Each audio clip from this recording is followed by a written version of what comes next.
Hey everyone, welcome back to All Things Private Practice. Today is a continuation of last week's conversation, moving beyond private practice, recession proofing. We're going to talk about podcasting today.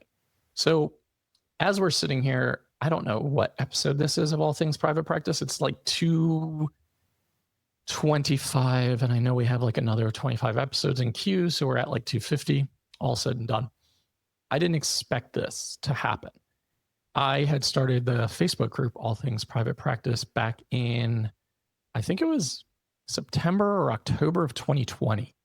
I had just started doing 6-week, 6-person Take the Leap coaching program. So it was just like a beta test where I was trying to figure out, like, is this valuable to people? Taking people from agency work into private practice and going over core themes that I thought were important.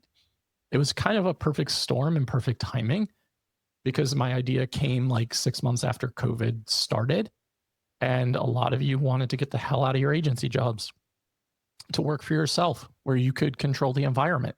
And that was, synchronistic and not planned for, but it certainly launched my career. And I am so grateful for all of you. And I will never, ever forget that, because I couldn't do that without your support. And I started the Facebook group, and the Facebook group was growing, and people kept saying, like, you have a podcast voice. And I was like, I don't know what that means. And you have so many interesting takes, and the way you articulate things. And I thought, nobody wants to listen to anything that I have to say. And also, like so many of us, I despise hearing my voice, if I'm being honest. So I say, okay, if I'm going to launch this podcast, I got hung up on names for like months, like almost a year, because I didn't launch All Things Private Practice podcast till November of 2021. So that was a full year after the Facebook group and the coaching programs and courses and some of that stuff took off. And I kept going over, I kept getting stuck in my head about like the name of the podcast, which I know you all can relate to, similar for your therapy practice names and whatever other names we struggle with. And I thought, oh, I have the All Things Private Practice Facebook group. I should probably make a continuation of that and just do the All Things Private Practice podcast. So lo and behold, 3 years later, actually it's November 2025. So 4 years later. Yeah, this podcast has been on for 4 years. Wow. That adds up, I guess, if there's 250 episodes. This has all been a wonderful journey, and I have had no idea what I've been doing 99% of the time. Like I've admitted this on Divergent Conversations and in other circles, but to this day, I have never listened to a single podcast in my life, and that includes my own. I have never. I struggle with auditory processing, attention. I'm sure a lot of you have so many valuable podcasts you'd love to share, and I just haven't ever listened to one, and I don't really ever plan on it. My co-host for Divergent Conversations, Dr. Megan Neff, she is an absolute genius, and if you ever listen to this, I just have loved that journey, going on that journey with you. But she is an avid podcast listener, and she'll always be like, hey, check this out. Hey, we could do things like this. And I'm like, nah, I'm not going to do that. But she knows that at this point it's just become a running joke. So the name thing is a big hang up. And we're going to go over that when you come and do the Beyond Private Practice Intensive. We're going to get through the naming stress, because I do think naming is important, especially if it has some association, like All Things Private Practice. It makes sense to name this the All Things Private Practice podcast. It didn't make sense to get hung up on it, though. And then you have to search to make sure it's available. Once it's available, just do it. Like book the domain. Okay. I want you to start. If you want to start a podcast, I want you to start with a couple of things. We're going to go over this during the intensive, but I think these are important. Find the domain and buy it. Purchase the domain. I couldn't start the Beyond Private Practice podcast because I couldn't buy the domain, and somebody had already beat me to it. So book the domain, purchase it. If you have one that stands out, if you have a couple that stand out, there's no harm in purchasing them. So do that first and foremost. 2, although the name is somewhat important in the long run. It's not in the short term when you're launching, unless you are launching something unbelievably specific that you want people to know this podcast is about. So I want you to skip over the name for now if you don't have one in your mind. I want you to think about who are the listeners going to be? Who's your target audience? You need to know that. What sector of podcasting? Is it health and wellness? Is it entrepreneurship? Is it science? Is it education, etc.? Figure that out. Who's the target audience? And then what I want you to do is open up a Google Doc or your notebook or wherever your ADHD ass is going to forget your ideas, like myself. Have so many notepads and apps and all the things. But anyway, so open that Google Doc up. And I want you to just create like a checklist, and you just start typing out things that you know you could talk about for 20 minutes, 20 to 30 minutes. My podcasts tend to be like around 30 minutes. Divergent Conversations tends to be closer to an hour, but there's two of us, and that's much more depth oriented. But think about how long your episodes are going to be. And also remember that people's attention spans are short. That's just the reality. So create a list of 20 topics, 20 things that you can talk about. And I want you to not be intimidated by this, because I know it feels scary to say, how the hell do I know 20 topic ideas? Let's take example, starting a private practice. That's not really a topic idea. That's more of like an overarching theme, because inside of that, right, we could talk about naming, getting your business structure, how to market, content creation, copywriting, networking, working through imposter syndrome, rate setting. Like every single one of those could be a topic in itself. So I want you to think about it like that. Think about the overarching theme, then break it apart and create topic ideas. That way you don't have to stress yourself out, because if we can get a lot of this done, once you figure out the name and choose a hosting platform, that stuff becomes really easy. Think about starting your private practice, right? I bet you either looked at my checklist or maybe Allison per years from Abundance or someone's list of like how to start a private practice. How many times did you look at that and close the doc or put the paper away or like convince yourself, this is too overwhelming? I know I did that. I actually had Allison's checklist, shout out to Allison for that, back in like 2017. And I kept looking at it and I was like, get an MPI, get an EIN, start a PLLC. I was like, I don't know what any of this means. So I kept telling myself, I can't do it. And I would file it away for a rainy day. Come fast forward 8 years later, and that stuff is like, you could do it in your sleep mindlessly.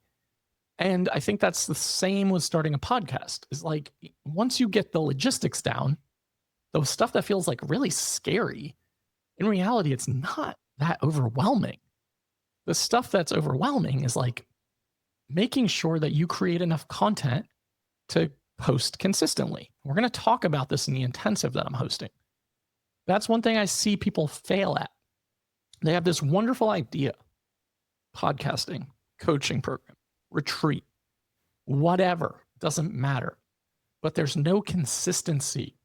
You need to be able to get your audience almost like trained to understand and learn how often your episodes are coming out and when they're coming out. They need to know that. There needs to be an expectation. You can't post an episode today and then not post another one for 6 weeks. We have to find a groove, we have to find a rhythm, and we have to find consistency. One thing that I do is I batch. So you'll see me wearing this like Basque whale shirt today. And I love it because it just represents probably something that I think I feel like a lot of the time as an autistic ADHDer. Anyway, you're going to see this shirt in like 5 episodes, right? Because I'm batching. I'm not doing recording every single day.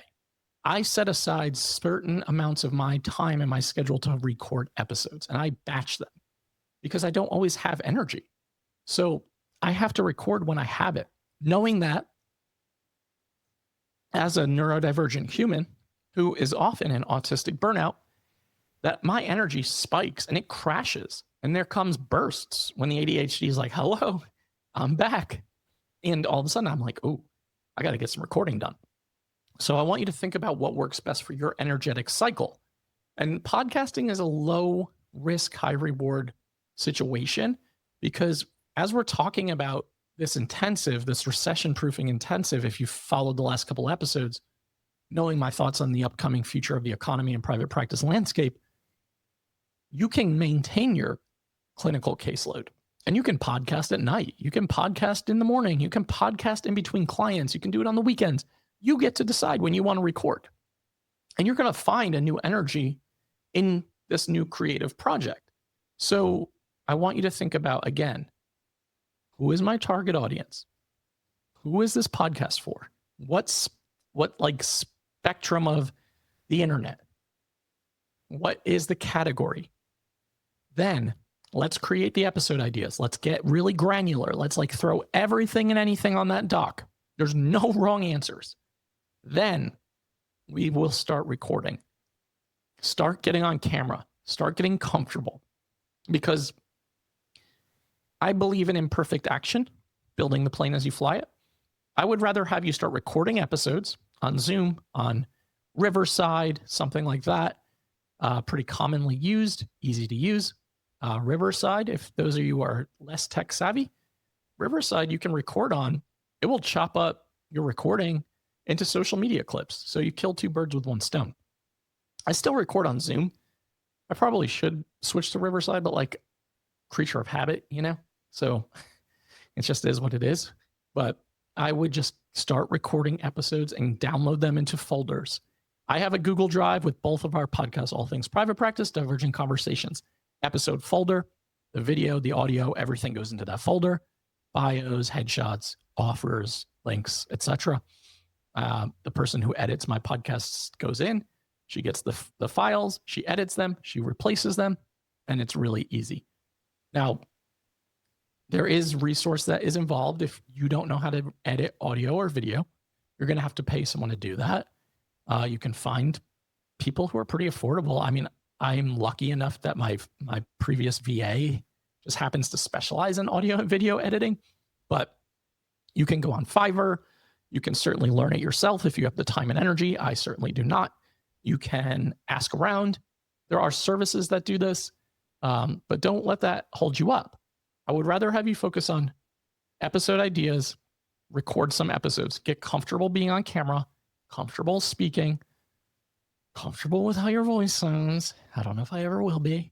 And I want you to work on that, okay? And then you can figure out which platform you want to use to host the podcast. There's so many. I use Captivate. I've used Buzzsprout in the past. I've used Podbean in the past. Like, they're all basically the same. Look for one that you feel comfortable with. They're like $39 a month. You host it on there. You get it all linked to Apple and Google or whatever platforms, and it will disseminate that audio feed every single time you post an episode and publish an episode. Once you get everything connected, and I'm going to walk you through that stuff. So if you are interested in podcasting and that's something that you've wanted to do, that is going to be 1/3 of the diversifying income recession proofing intensive that I'm doing. So again, beyond private practice, recession proofing intensive, Friday, December 12th, 11 a.m. to 4 p.m. Eastern time. Going to go over podcasting, getting your book started, and also hosting your retreat. Make sure to sign up. The link will be in my bio. The link will be in the show notes. The link will be on my website. It is $299. It includes 4 MBC CEs. We're going to work through mindset shifts, perfectionism, imposter syndrome, self-doubt. How do I get started? And then we're going to work through those things. And we're going to build some community and connection and have a follow-up body doubling virtual event. So click that link. Happy and excited to see already 35 people signed up. Excited to see you all on Friday, December 12th. Doubt yourself. Do it anyway. Next episode, we'll be talking about retreats.